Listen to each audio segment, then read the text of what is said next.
उत्पन्न होते हैं। ढेर सारे अनुवांशिक रोग होते हैं, परंतु हम उन रोगों के विषय में हम बात करेंगे जो व्यापक तौर पर लोगों को प्रभावित करते हैं। इनमें से एक महत्वपूर्ण अनुवांशिक रोग है हीमोफीलिया। हीमोफीलिया जो है वो रक्त का विकार है। इस हीमोफीलिया रोग की दशा में मनुष्य के रक्त का थक्का नहीं जमता, और रक्त का थक्का नहीं जमना व्यक्ति के लिए प्राण घातक हो सकता है। तो हीमोफीलिया के बारे में आइए पहले हम कुछ डिटेल जानकारी का अध्ययन कर लें, उसके बाद उसकी वंशागति को देखेंगे कि किस प्रकार से वो एक पीढ़ी से दूसरी पीढ़ी में जाता है। हीमोफीलिया एक अनुवांशिक रोग है जो पीढ़ी दर पीढ़ी संचरित होती रहती है, परंतु यह एक विशेष अनुवांशिक दशा में ही संचरित होती है। हीमोफीलिया के रोगी के रक्त में जमने की क्षमता नहीं होती। इसका परिणाम क्या होता है कि चोट लगने पर घाव से निरंतर रक्त का प्रवाह होते रहता है, जो जानलेवा होता है। इस रोग को ब्लीडर्स रोग कहते हैं। हीमोफीलिया का कारक जीन अप्रभावी रूप में स्मॉल h के रूप में होता है, जो मनुष्य के X गुणसूत्र में पाया जाता है। हीमोफीलिया का कारक जीन अप्रभावी एलील है और कहाँ है? X गुणसूत्र में। सामान्य एलील होने पर हीमोफीलिया अपना असर नहीं दिखा पाता। अर्थात इसको ऐसे समझ सकते हैं हम कि यदि जैसे आप सामान्य बोलते हो कि कैपिटल और स्मॉल, तो कैपिटल प्रभावी होता है और स्मॉल अप्रभावी होता है। तो ये अप्रभावी होने पर व्यक्त होता है, प्रभावी होने पर व्यक्त नहीं होता, दिखाई नहीं देता इसका असर। महिलाओं में चूंकि 2 X गुणसूत्र होते हैं, यदि एक X गुणसूत्र पर H हो अप्रभावी वाला और दूसरे पर कैपिटल H हो प्रभावी वाला, तो प्रभावी कैपिटल H जो है वो हीमोफीलिया को प्रकट नहीं होने देता, और इस दशा में वह महिला केवल वाहक होगी। और यदि महिला के दोनों X गुणसूत्र में स्मॉल h हो तो वह हीमोफीलिया रोग से रोगग्रस्त रहेगी। तथा आगे हम बात करें कि पुरुषों में केवल एक ही X गुणसूत्र होता है और दूसरा क्या होता है? Y। हीमोफीलिया का जो कारक जीन है वह केवल X में रहता है, Y में नहीं रहता। तो इस कारण से एक ही X होने के कारण वह एक X में रहकर भी स्मॉल h अपने आप को क्या कर सकता है? व्यक्त कर सकता है। इसी कारण से पुरुष हीमोफीलिया के वाहक नहीं होते। हीमोफीलिया की वंशागति में हम कारकों को के समन्वय को देखें तो यह X गुणसूत्र में पाया जाता है। पहला दशा यह बनता है कि यदि महिला में दोनों X में किसी प्रकार का हीमोफीलिया का कारक ना हो तो महिला क्या रहेगी? सामान्य। केवल एक X में हो, दूसरी स्थिति बनती है केवल एक X में स्मॉल h हो और दूसरे में ना हो, तो वो अप्रभावी व्यक्त तो नहीं होता पर वाहक महिला के रूप में दिखाई देता है।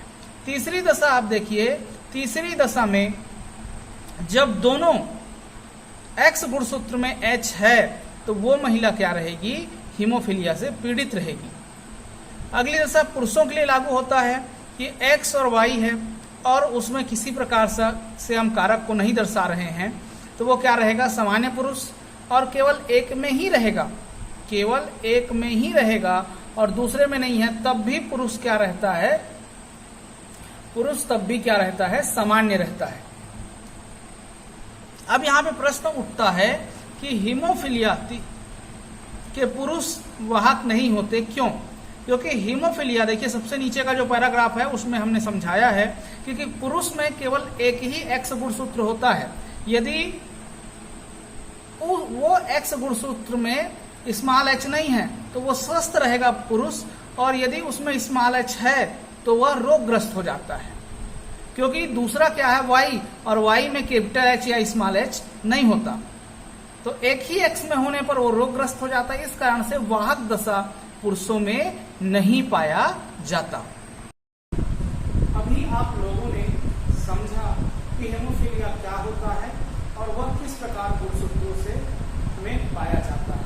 अब हम देखते हैं कि अलग अलग दशा में वाहक और स्वस्थ की अलग अलग दशा में किस प्रकार से हीमोफीलिया एक पीढ़ी से दूसरी पीढ़ी में जाता है। सबसे पहले हम बात करते हैं सामान्य पुरुष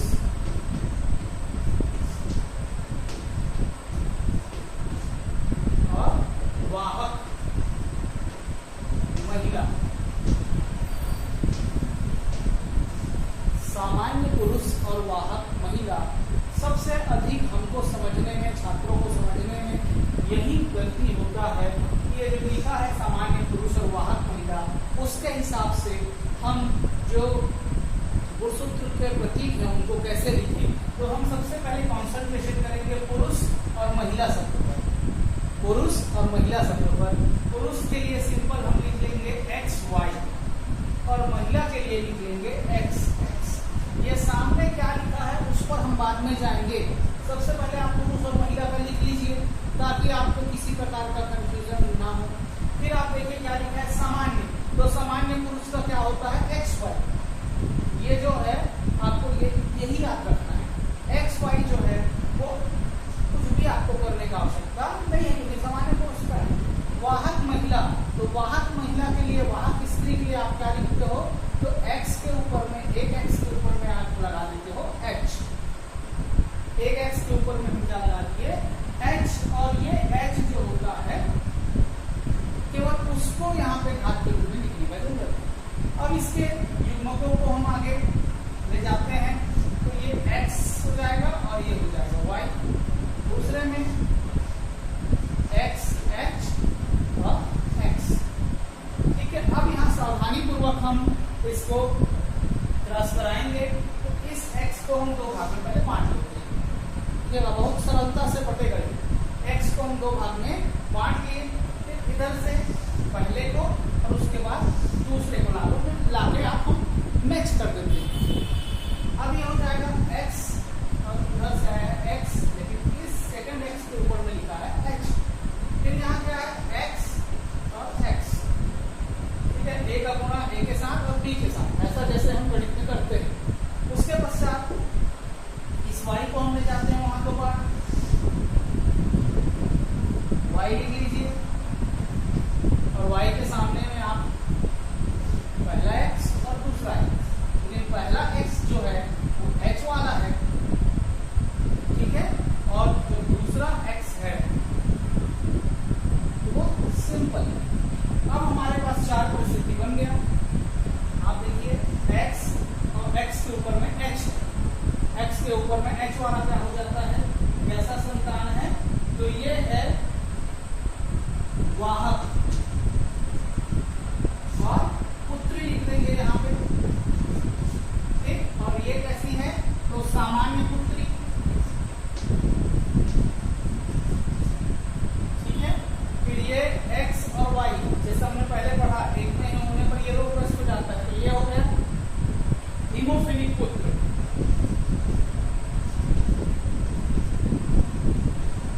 और ये हो गया सामान्य पुत्र।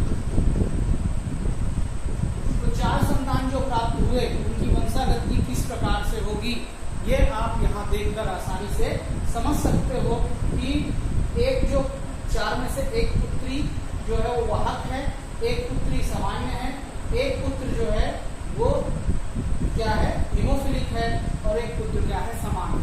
पूरे चार की हम बात करेंगे। कुल पुत्रियों में 50% पुत्री क्या है, वाहक है, और 50% पुत्री स्वस्थ है, सामान्य है। और कुल पुत्रों में 50% पुत्र हीमोफिलिक